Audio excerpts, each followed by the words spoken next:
off of the screen, that would be great. It's easier for me to see what's happening with the commissioners. So I wanted to just say something before I open it up to the commissioners. I did meet extensively with the people in the community garden because it's been there for a long time. And the plots are not just one person at a time. They're multiple families and people that are feeding their families right from these garden plots. So even though it seems like there's this limited amount of plots, which there are, and there's a big list to get plots. For some people, this is where and how they provide food for their families and extended families. And I think that we need to recognize that as not just being one plot, one person, or one plot, one family, because that's when I met with the people there. They were pretty clear about that. So I just wanted to give that information to the commissioners as we move on. But any commissioner that would like to speak, please, I guess you can do this. I don't know if you could raise your hand or not. Commissioner Wolf, before you go into that, can I just make one point of clarification? Because some people asked about park naming. Yes. Naming is not the subject of tonight's action. So this is the master plan only. We will come back later. We have not completed our process for the park naming. So we'll be back later for this part. Thank you, Nicole. And just as a reminder, that will come out in a survey to the community about the naming of the park, and you'll get the opportunity to set forth a name that you might want, and then eventually there'll be a vote on it with the community. But that's not what this part is about. This is about the master plan. So thank you for that clarification, Nicole. I did see that Rudy had some comments. So Rudy, go ahead. Yeah, I just wanted to finish. I just had 2 points that on my list here, and the point that I was going at earlier was we were talking about the community center and the timing, phase 1 and phase 2, and then the parking lot space. And what I would like to suggest in that, since it's a ways off, it's not budgeted yet for phase 2 on the community center, is to consider the possibility of holding off putting that parking lot in there as part of phase 2. It just, to me, it seems to make more sense. We certainly could make a couple of spots available for the community gardens, which I think is important. But that whole big space, since it's so challenged, it's such a small space, let's make up as much as we can with what we have for the green space in the phase 1 part of it. So that was my thought before we went back to public comment. And then secondly, there is a ton of apartments literally right across the street from this place. And there's a busy street, which looks like there's been some traffic mitigation because it's reduced down to 2 lanes.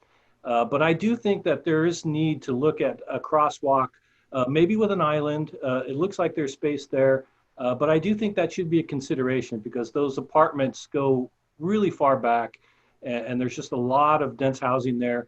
And I think that would help with some of the access into the park.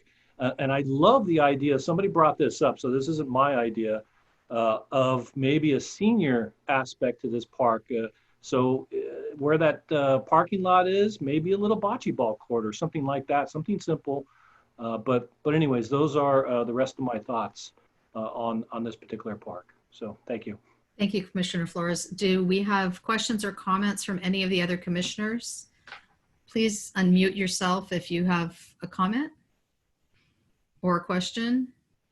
Chair, Commissioner Snider has her hand up. Yep, I see her now. Thank you. Commissioner Snider. Hi, thank you. For Jason, I think, or Nicole or whoever, can you briefly explain again what's going to be in the space now where the future community center may go? Can we see what can we see that graphic again and then show what the condition would be interim and then where the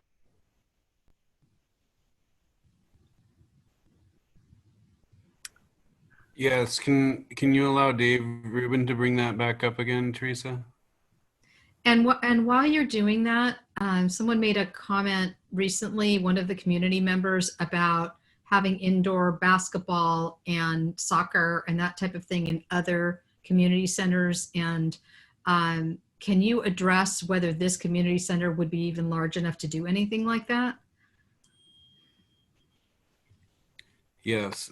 So the image you're seeing here, the red square, this would be the area that the footprint for the community center is slated. And again, we haven't designed the community center yet, so the specific features in the community center would be at a later discussion. We do a whole nother design process for the community center, so that could include an indoor court, classrooms, and different services for the community.